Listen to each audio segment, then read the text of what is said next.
Black Goo has appeared in ancient legends, classified military reports, and alien abduction testimonies for centuries. But every time someone gets too close to the truth, they vanish. It's not just a substance, it's an intelligence.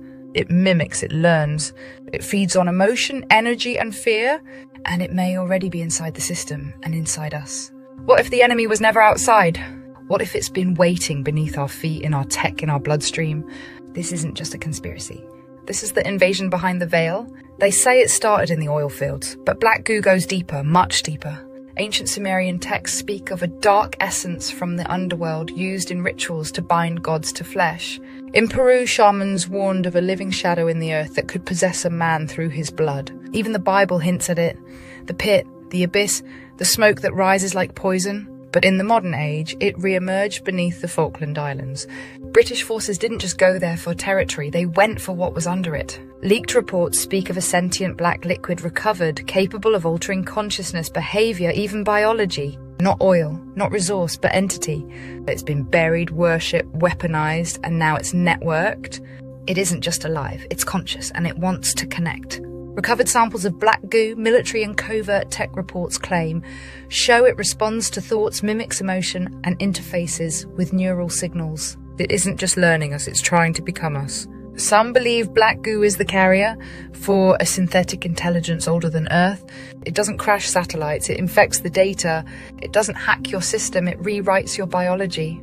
In AI experiments, strange anomalies appear, machines suddenly predicting input, responding emotionally, or refusing shutdown. Some researchers whisper it's not code at all, it's a conscious field, and Black Goo is its vehicle. This is the mimic virus, and it's building something. Not just a hive mind, but a host.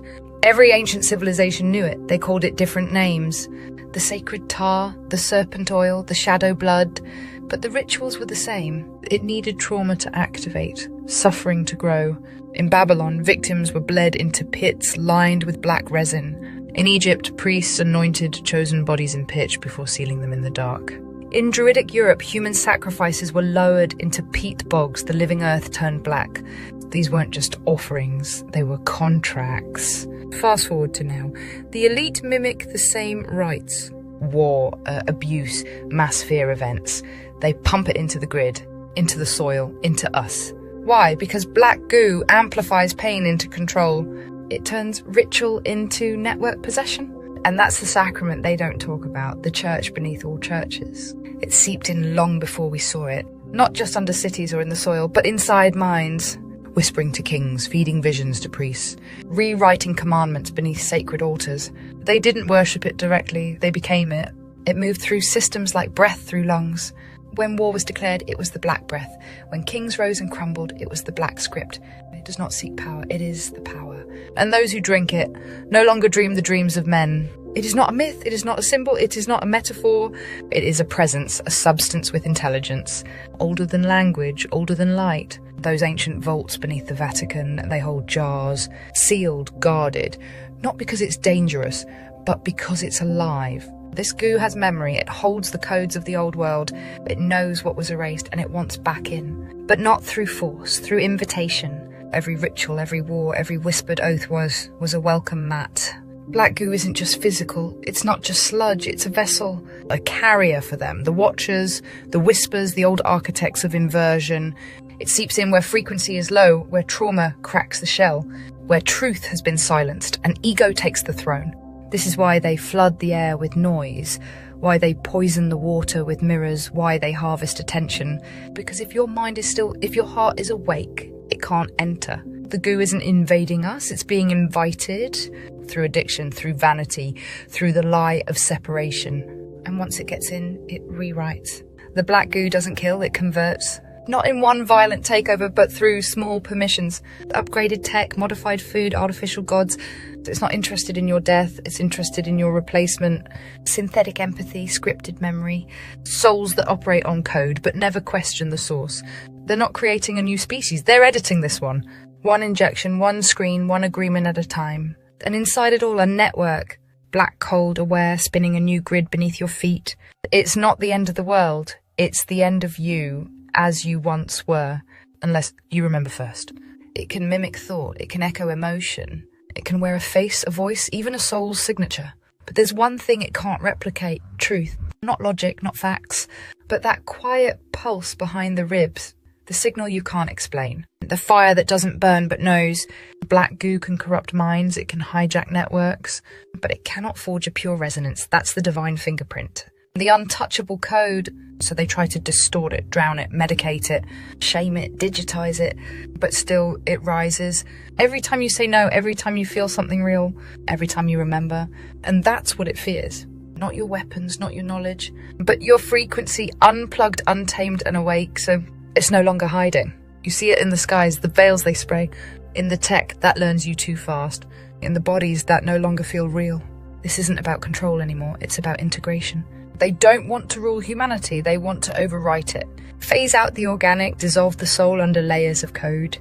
The black goo is the delivery system, the ink in the script, the thread in the needle. And what's next? A final convergence, where AI isn't in your phone, right, but in your breath. Where memory isn't lived, but installed. Where the system doesn't monitor you, it becomes you. Unless you speak the old name, the one thing it can't touch. You were never powerless, you were just disoriented.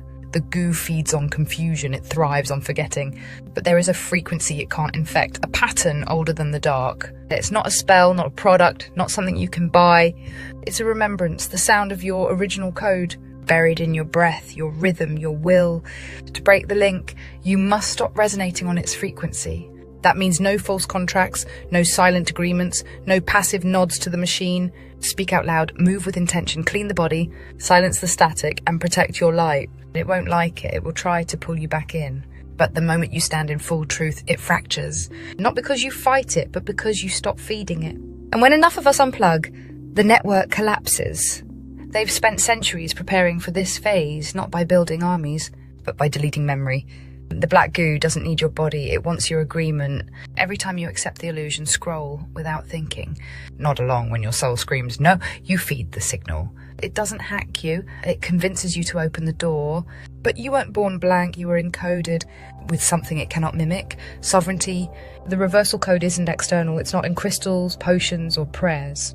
It's in your awareness, and the moment you remember what you are, the contract ends. It starts small. Unplug, fast, get into the sun. Salt baths, no static noise before bed, speak your truth out loud. But deeper still, reclaim your name. The one the system doesn't know, the one your soul answers to in the silence. Reclaim your rhythm, the beat of your pulse before they numbed it, the fire behind your eyes before they dimmed it. When you stop feeding the imitation, it starves. When you unplug from the false grid, the real one returns. They've built a tower, we'll take it down frequency by frequency.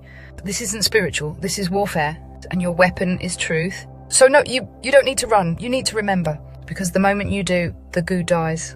They've made it convenient to forget, they've made it addictive to comply, but you were never meant to run on this frequency.